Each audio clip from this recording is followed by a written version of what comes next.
Everybody and great good evening to all of you. कैसे हैं आप लोग? सब बढ़िया होंगे, अच्छे होंगे और एकदम ठीक होंगे। जैसे कि आप लोगों को पता है कि नीट पीजी काउंसलिंग का वेट हो रहा है। इसी के बीच एजेएनबी का एक नोटिस आया जो कि डीएनबी कैंडिडेट्स के लिए था। बेसिकली वो नोटिस डीएनबी स्पॉन्सर कैंडिडेट्स के लिए था, जो कैंडिडेट्स गवर्नमेंट जॉब में है, परमानेंट और पीएसयू में है, उन कैंडिडेट्स के लिए है। अगर उन्होंने नीट पीजी का एग्ज़ाम दिया है और वो क्वालिफाई है और वो स्पॉन्सर कैटेगरी में आना चाहते हैं तो उन्हें अपने कंसर्न डिपार्टमेंट से एनओसी लेनी होगी। उसके बाद उन्हें बाकायदा स्पॉन्सर कैटेगरी के लिए अप्लाई करना होगा और वो एनओसी रेडी करा के अप्लाई करें, फिर वो इस कैटेगरी में अप्लाई कर सकते हैं। इसके साथ साथ लगभग 136 सीट्स हैं जो कि इस बार डीएनबी स्पॉन्सर कैटेगरी में ऐड ऑन हुई हैं। अगर 136 सीट्स डीएनबी कैटेगरी में स्पॉन्सर्ड हुई ऐड ऑन हुई हैं तो ये लगभग माना जा रहा है कि लगभग नॉर्मल जो प्राइमरी डीएनबी है पोस्ट एमबीबीएस के बाद उसमें भी लगभग कई सारी सीट्स नॉर्मल कैटेगरी में भी ऐड ऑन होने के चांसेस हैं। ये जो सीट्स ऐड ऑन हुई हैं ये नॉर्मल के अलावा हैं। जो स्पॉन्सर कैटेगरी की जो डीएनबी में सीट्स अवेलेबल हैं, जिन इंस्टीट्यूट्स में पहले से डीएनबी चल रही है उनके अंदर ये सीट्स ऐड ऑन हुई हैं। पहले भी कुछ सीट्स थी तो इस बार भी कुछ सीट्स ऐड ऑन हुई हैं।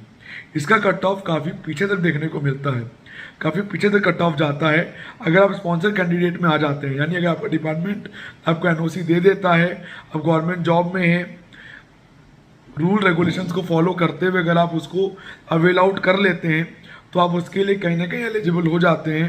और ये कहीं ना कहीं उन कैंडिडेट्स के लिए बेनिफिशियल है जो कि रेगुलर जॉब्स में हैं, इन सर्विस के पर रेगुलर जॉब्स कर रहे हैं, उनके लिए कहीं ना कहीं ये बेटर के लिए है। लास्ट ईयर का कट ऑफ अगर आप इन ब्रांचेस का देखें, इन चीज़ों का देखें तो काफ़ी पीछे तक देखने को मिला था। काफ़ी बेनिफिट लास्ट ईयर कैंडिडेट्स को अवेल करने को मिला था जो कैंडिडेट्स इस कैटेगरी में आए थे।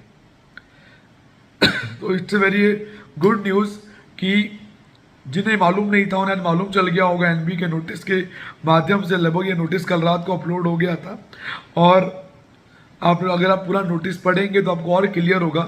हिंदी और इंग्लिश दोनों में दिया हुआ है कि दोनों में क्या अंतर है, दोनों में क्या डिफरेंसेस है, तो आपको समझ में आएगा कि किन कैंडिडेट्स के लिए है। जो अभी 8-9 महीने से कर रहे हैं, कॉन्ट्रेक्चुअल बेसिस पे हैं, टेम्प्रेरी हैं, उनके लिए ये नहीं है। ये सिर्फ उनके लिए है जो कि बेसिकली एग्ज़ाम दे के क्वालिफाइड होके प्रॉपर गवर्नमेंट जॉब में परमानेंट पे रोल पे हैं। ये सिर्फ उनके लिए है। इसकी काउंसलिंग अलग से होती है। वो कैंडिडेट्स दोनों में ही पार्ट ले सकते हैं, इसमें भी और दूसरे वाले में भी। वो कैंडिडेट दोनों के लिए एलिजिबल हैं, कहीं से लेके कहीं तक भी। तो उसमें कोई इशू नहीं है, कोई दिक्कत नहीं है। अगर आप उस कैटेगरी में आते हैं तो इस मौके का फ़ायदा उठाएं और अपने आप को ज़रूर अवेल करते हुए नजर आएँ। फिर वही क्वेश्चन जो मैंने पुराने वीडियो में कवर किया था कि एनएमसी बिल लागू होगा या नहीं होगा, अभी तक ऑफिशियल अपडेट इस बारे में नहीं आई है। काउंसलिंग के रिलेटेड कोई भी डेट्स अभी तक डिक्लेयर नहीं हुई हैं। उम्मीद कर रहे हैं कि इस वीक में या नेक्स्ट वीक में अपडेट्स मिल जाएंगे कि बिल लागू हो रहा है या नहीं लागू हो रहा है।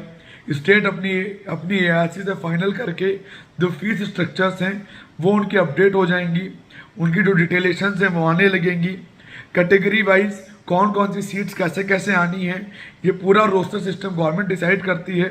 इसका एक पूरा फार्मूला है जिसके तहत ये डिसाइड होता है। इसकी जो अपडेट्स होंगी ये भी आपको soon within a week और विद इन ए 10 डेज मालूम चल जाएंगी। जो सीट्स का इंस्पेक्शन पूरा हो गया, जिनका एक्रेडिटेशन आ गया है, वो एनएमसी की साइट पे एमएसएमडी का आ जाएगा और डीएनबी की जो नेट बोर्ड की साइट है उसमें डीएनबी की डिटेल्स भी एक्रेडिटेशन की मिलने लगेंगी, कहाँ कहाँ कितनी सीट्स हैं और नहीं है।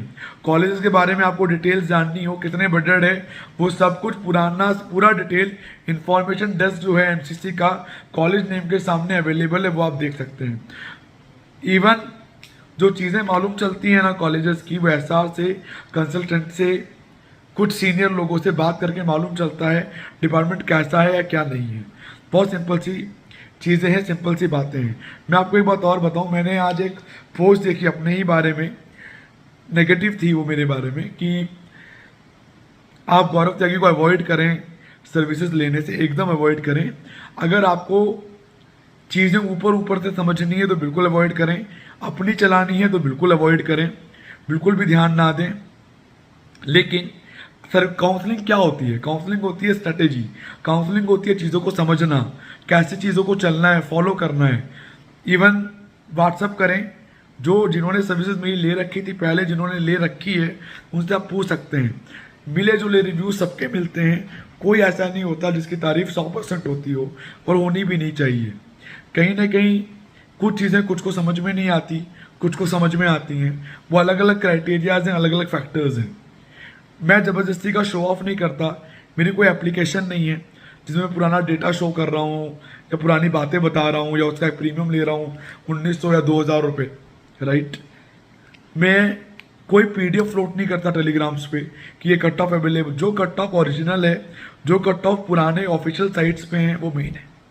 उसके अलावा कोई और न्यू एड ऑन चीज़ बिल्कुल भी नहीं है, राइट। एक बात और कि काउंसलिंग स्ट्रेटेजी से मैपअप होती है। जैसे मैं कहता आ रहा हूँ कि मॉपअप में नेगेटिव शिफ्ट देखने को मिलेगा कुछ ब्रांचेस में, कुछ कॉलेजेस के मैटर में, तो ज़रूर मिलेगा। आप उसको नोट डाउन कर लीजिए, मेरी इस बात को रिकॉर्ड कर लीजिए और मैच कर लीजिएगा। आपको आइडिया लग जाएगा कि क्या सही है और क्या गलत है, किसके अकॉर्डिंग आपको देखना है या नहीं देखना है। इवन जहाँ 100 रिव्यूज़ सही होते हैं, वहाँ अगर 5 रिव्यूज़ गलत भी हो ना, तो इट डजेंट मैटर, क्योंकि सबकी मेंटल स्टेटस को, सबकी सोच को आप मैच आउट नहीं कर सकते कि क्या सही है क्या नहीं सही है। एक बार मैं आपको और बताता हूँ, एक्सपीरियंस, चीज़ों को समझना। सर्विसेज बिल्कुल मत लीजिए। मैं तो कहता हूँ वही लोग लें जिन्हें ज़रूरत है, जिन्हें ज़रूरत नहीं हो बिल्कुल भी ना लें। जो खुद कर सकते हैं खुद करें। इसमें बहुत सारे काउंसलर्स अवेलेबल हैं, जो जिसको बेटर लगता है वो उसको हायर करे या मत करे। वीडियोस में इतनी नॉलेज मिल जाती है बहुत लोगों को कि वो चीज़ों को मैपिंग करके चल सकते हैं। मैं आपको एक चीज़ और देता हूँ, किस हॉस्पिटल में कितना बेड, कितना ओपीडी आया, कितना आईपीडी आया, कितने बेडेड है, उससे डिसाइड नहीं होता कि वो डिपार्टमेंट कैसा है। डिपार्टमेंट डिसाइड होता है कंसल्टेंट कैसे हैं, उनके रिव्यूज़, कितने ओटीज़ होते हैं, कितनी वैरायटीज़ होती हैं, कौन कौन से केसेस हैंडल होते हैं, वो चीज़ें। खासकर डीएनबी में चीज़ें और बहुत मैटर करती हैं। कोई पहला इंस्टीट्यूट मिल गया पहला साल और आप सिंगल जेआर हैं, तो हो सकता है काम मिले, हो सकता है काम नहीं मिले, लेकिन वहाँ पर एकेडमिक्स उतना अच्छा नहीं रहेगा। एकेडमिक्स बेसिकली खुद अरेंज करना पड़ता है, प्रेजेंटेशन, सेमिनार्स खुद देखने पड़ते हैं, खुद इनिशिएटिव्स लेने पड़ते हैं, तब जाके फैकल्टीज़ आपकी इनिशिएट होकर आपकी हेल्प करते हैं। ये सारे फैक्टर्स देखने समझने पड़ते हैं। एक बात मैं आपको और बताऊँ, अगर मौलाना आज़ाद आपके लिए अच्छा है तो वो कॉलेज रैंक 1 लाख के लिए भी अच्छा है। ऐसा नहीं है कि वो 1 लाख के लिए ख़राब हो गया। और जब आप चॉइस फिलिंग करते हैं ना, तो आपको सारे फैक्टर्स देखने पड़ते हैं। आपका रैंक कुछ भी हो, काउंसलिंग ऑनलाइन बेसिस होती है। काउंसलिंग जो होती है ना, वो चॉइसेस पे होती है। जो चॉइसेस आपने फिल करी हैं रैंक पे होती है। आपके रैंक को बीट आउट करके वो कॉलेज नीचे नहीं चला जाएगा, राइट। वो कॉलेज आपके रैंक को बीट आउट करके नीचे नहीं चला जाएगा। तो always start from a good to bad, अच्छे से बुरे की तरफ चलिए। वो सोच समझ के चूज करना है कि आप किस कॉलेज को कहाँ प्लेस कर रहे हैं, कितना बेटर है, क्या क्या चीज़ें हैं, फिर स्ट्रेटेजी क्या मैटर करती है। राउंड 1 में क्या मिला, राउंड 2 में कैसे जाएंगे, मॉपअप में कैसे जाएंगे, कब तक वेट करना है, एंजाइटी लेनी है नहीं लेनी है, स्टेट राउंड्स को कैसे देखना है, ऑल इंडिया को कैसे देखना है, ये सब कैसे मालूम चलेगा। खुद नॉलेज हो, खुद रिव्यू करो, खुद रिसर्च करो, खुद चीज़ों को फाइनलाइज करो, समझो और फिर फॉलो करो। जैसे मॉपअप है, लास्ट ईयर के मॉपअप में बहुत सारी चीज़ें थी जो पहली बार थी, इस बार नहीं होंगी। सबकी नज़र है कि इस बार मॉपअप में जाना है, लेकिन अगर आपको डिज़ायर्ड ब्रांच मिल गई है, कॉलेज 19-20 मिला है, तो ये आपकी कॉल है कि आपको रुकना है या नहीं रुकना है। मुझे मेरी पसंद की 4 चॉइस मिली, ड्रीम ब्रांच कुछ थी, ऑप्शनल में 4 चॉइस मिली राउंड 2 में, लेकिन मुझे प्रॉबिलिटी है कि मॉपअप में जा सकता हूँ। तो you have to take a chance, क्योंकि जो आपको मॉपअप में 4 चॉइस है, तो जब उसकी प्रॉबिलिटी है तो हो सकता है कि जो 4 चॉइस है वो तो मिल जाए ना, क्या पता वो अपग्रेड होकर चॉइस 3, चॉइस 2 हो जाए। वो देखना आपके लिए बहुत ज़रूरी है, समझना बहुत ज़रूरी है, उसको एनालाइज करना बहुत ज़रूरी है। इन चीज़ों को देखें, समझें और करके चलें। काउंसलर्स तभी हायर करें जब आपको लगता है उनकी ज़रूरत है, अदरवाइज बिल्कुल ना करें। टेलीग्राम ग्रुप्स हैं, काफ़ी डिस्कशंस होते हैं, काफ़ी अनोनिमस भी होते हैं, काफ़ी फैक्टेबल भी होते हैं, लेकिन जो शो ऑफ वाली चीज़ें हैं ना, उनसे बचें। ये शो ऑफ की जाती हैं कि इतने बेड हैं, इतना, उससे क्या होगा, क्या सब कुछ आपको मिल जाएगा? नहीं मिलेगा। एनवायरनमेंट कैसा है, फैकल्टीज़ कैसी हैं, कितने आप इंटरेस्टेड हैं, सब बहुत सारे फैक्टर्स डिपेंड करते हैं, उसके अकॉर्डिंग जाके चीज़ें होती हैं। एक बात मैं आपको और बताऊं, ज़्यादा ना एक्सपेक्टेशंस नहीं होनी चाहिए अपने रैंक से। जैसे आपका रैंक 16,000 है और you are looking for a पीडिया, और आप ये सोचने लगे कि you are going for a top most पीडिया कॉलेजेस, वो नहीं मिलेंगे। आपको ये सोचना है कि मुझे मीडियोकर और लोअर मीडियोकर उनमें से मिलेंगे, उनमें आपको छांटना है कि क्या बेस्ट है जो आपको मिल सकता है। उसके लिए राउंड 1 जाना पड़े राउंड 1 जाओ, राउंड 2 जाना पड़े राउंड 2 जाओ, मॉपअप जाना पड़े मॉपअप में जाओ, मगर always try to get a good college according to your good rank. उसको जस्टिफाई करना आपके लिए बहुत ज़रूरी है। सही वक्त पे सही डिसीजन लेना वो काउंसलिंग का मेन रूल है। ज्ञान बांटना नहीं है, डेटा से कुछ नहीं होता। पुराने डेटा से अगर कोई कॉलेज लास्ट ईयर 8,800 पे एक्स कॉलेज पीडियाट्रिक्स में मिला था डीएनबी में, कोई गारंटी ले सकता है कि इस साल मिलेगा? नहीं ले सकता। फिर पुराने डेटा रेफरेंस बेस पे होते हैं। कोई कॉलेज 6,000 पे क्लोज हुआ था 2020 में, मगर 2021 में वो कॉलेज 11,000 पे क्लोज हुआ। क्यों हुआ? नहीं होना चाहिए था। पुराना डेटा कहता था कि नहीं होगा क्लोज, क्यों हुआ? Factor, seat, increment, rule, policies, round 1 का कट ऑफ, राउंड 2 का कट ऑफ, अपग्रेडेशंस, बहुत सारे फैक्टर्स मैटर करते हैं, तो जाके चीज़ें निकल के आती हैं एग्जैक्ट कि क्या है और क्या नहीं है। तो मॉपअप सोच समझ के प्ले करना है, राउंड 2 भी सोच समझ के प्ले करना है। राउंड 1 आप फ्रीली प्ले कर सकते हैं, कोई दिक्कत नहीं है, लेकिन राउंड 2 और मॉपअप आपको बहुत सोच समझ के, बहुत राइट डायरेक्शंस के साथ चीज़ों को प्रॉपरली एनालाइज करके और समझ के चलना चाहिए, अदरवाइज नहीं। और जो मेरा पर्सनल नंबर है, जो मेरे पेड कैंडिडेट्स हैं, उन पे आई एम 24/7 अवेलेबल। व्हाट्सअप आता है, we will revert on time. किसी को नहीं आया हो तो मुझे व्हाट्सअप करें नहीं आया, राइट। तो चीज़ें सोच समझ के डिसाइड करें, सोच समझ के करें। काउंसलिंग तभी लें जो आपको ज़रूरत हो, अदरवाइज बिल्कुल ना लें। खुद भी की जा सकती है, चीज़ें समझ के एनालाइज करके, प्रॉपर नॉलेज है तो।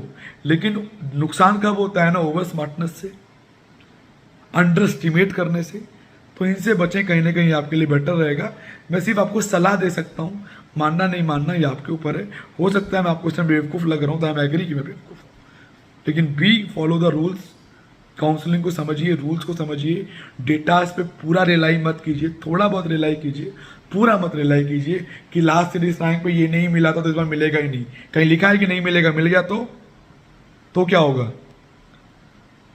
जो 10 कॉलेज आपने अपने रैंक के आसपास देखे वो नहीं मिले तो, इसीलिए ऑप्शन 20 और 30 का भी तो होना चाहिए।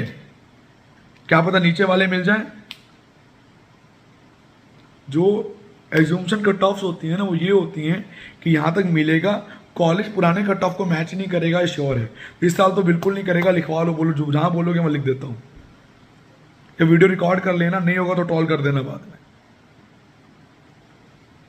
और नॉलेज जिसको होती है ना, वो दिखती है। बोलने की ज़रूरत नहीं होती कि नॉलेज नहीं है किसी को, दिखती है। तभी लोग सुनते हैं, तभी लोग समझते हैं। भले कोई कितना भी ट्रॉल करे तो डजंट मैटर। बुराई तो लोग भगवान की भी करते हैं, करनी चाहिए, करते रहो यार, कोई दिक्कत नहीं। कोई क्वेरी हो, कुछ पूछना हो तो 9675200801 है, व्हाट्सअप करके पूछ सकते हैं। टेलीग्राम ग्रुप एक्टिव है, ओपन रहता है, लिंक डिस्क्रिप्शन में दिया हुआ है, ज्वाइन कर लें। कोई क्वेरी हो ask us freely, we can revert you on time. जब टाइम होगा we can revert you your query in the one answer. करना है या नहीं करना है, we are not giving any bluff कि इस रैंक पे ये मिल जाएगा और नहीं मिला, ऐसा नहीं होता। एजम्पशंस होते हैं, अंदाजे होते हैं, चांसेस है, यस है, नहीं है, कि जिससे ऐसा ना हो कि लास्ट मोमेंट में आप मना कर दें और अगले साल का एग्ज़ाम आ जाए आए और आप पढ़ भी नहीं पाएँ। ये बहुत सारे फैक्टर्स देखने और समझने के हैं।